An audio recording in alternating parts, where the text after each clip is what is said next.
Hello guys, hello. Ngayon magluluto tayo ng sinigang na bangus gamit ang sampalok.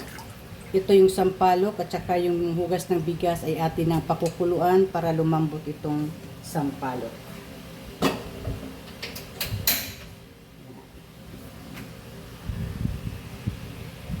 Ayan yung sampalok ay atin ng pakukuluan. Ito yung ating sampalok na sariwa. Kasi magluluto tayo ngayon ng sinigang na bangus.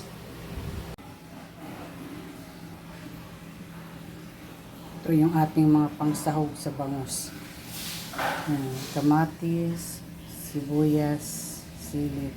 Yung gulay natin na gagamitin ay talbos. At saka yung luya. So guys, habang kumukulo na yung ating saka yung sampalok malambot na. Ito na yung ating ditong dudurugin.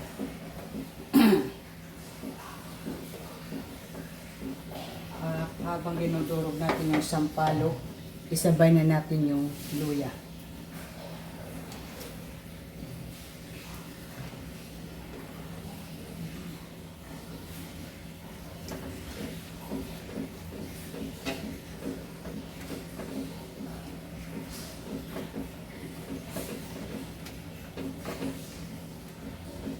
Masarap ang bangus guys pag natural na pang-asim ang ginagamit.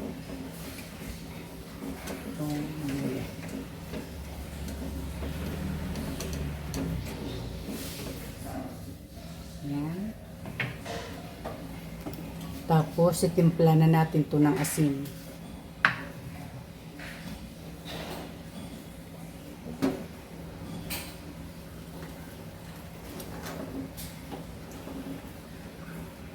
Yan guys, tapos nang tigaan yung kalamansi, okay na yan. Tikman natin yung asin.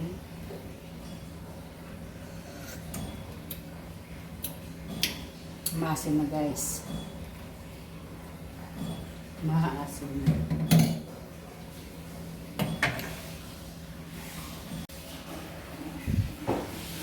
Ngayon, ilalagay na natin yung ating kamatis. Tapos sibuyas. Siling green.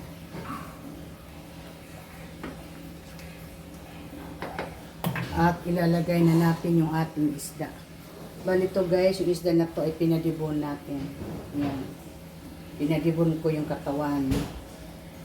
Pero yung ulo, hindi ko pinaputol ko. Gusto ko kasi sa ulo ay may tinik. Itong katawan lang ang pinadibon ko. Yan.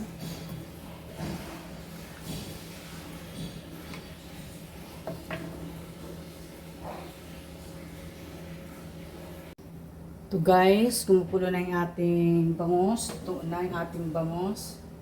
Yan, luto na. Yung ating bangus, laki. Ito, luto na. Luto na ang ating bangus. Ay, lalagay ko na yung ating gulay. Bali guys, ang gagamitin nating gulay ay talbos ng kamuti. Masarap to.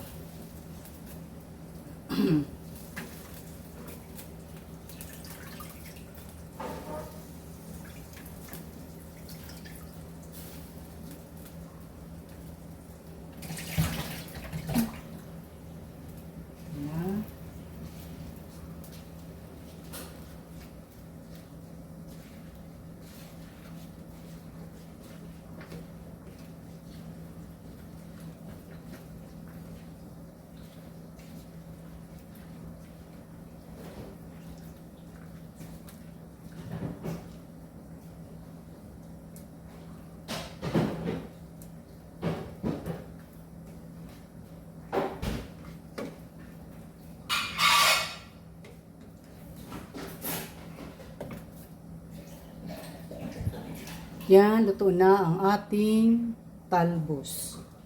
Luto na ang ating sinigang na bangus. Guys. Luto na ang ating sinigang na bangus. Ayan.